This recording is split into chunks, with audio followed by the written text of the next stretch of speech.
Сәлем достар, біз физика ұғымдарын тек теориямен емес, үшті анимациямен жан-жақты көрнекі түрде жеткіземіз. Сіз электр тогының ағыны не істейтіні туралы ойлап көрдіңіз бе? Өткізгішті қарастырайық. Металдар жақсы өткізгіштер, бірақ неге? Себебі металдарда бос электрондар саны өте көп. Электрон теріс зарядталған бөлшек, ол электр тогының өтуін қамтамасыз етеді. Елестетіп көрейік. Біз қатты өткізгіш алып, оның екі ұшына оқшаулағыш материалдан жасалған пластиналарды бекітеміз. Бір пластина сол жақта, екіншісі оң жақта орналассын. Сол жақ пластинада оң заряд, ал оң жақ пластинада теріс заряд болсын. Не болады? Өткізгіштің ішінде электр өрісі пайда болады. Осы өрістің әсерінен электрондар оң зарядталған пластинаға қарай қозғала бастайды. Себебі қарама-қарсы зарядтар бір-бірін тартады. Бұл процесс басталғаннан кейін өткізгіштің ішіндегі бос электрондар қозғалысқа түседі. Электрондардың осындай бағытталған қозғалысы қызықты әсер туғызады. Оң пластинаға жақын аймақта өткізгіш ішінде теріс заряд индукцияланады, ал теріс пластинаға жақын аймақта оң заряд индукцияланады. Яғни өткізгіш сыртқы электр өрісіне қарсы бағытталған өзінің ішкі электр өрісін тудырады. Неліктен бұлай болады?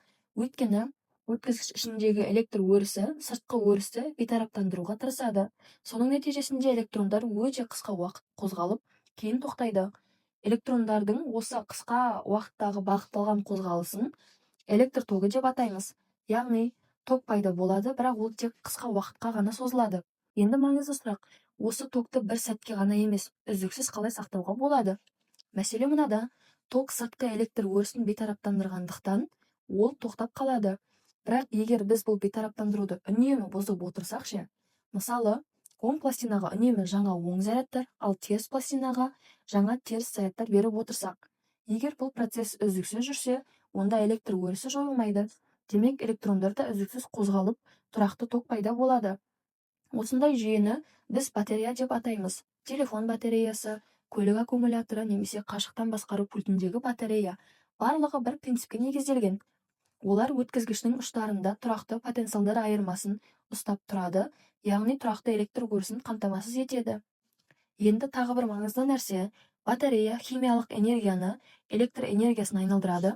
Химиялық реакциялар нәтижесінде пайда болған электрондар сыртқы тізбекке өтіп, токқа қосылады.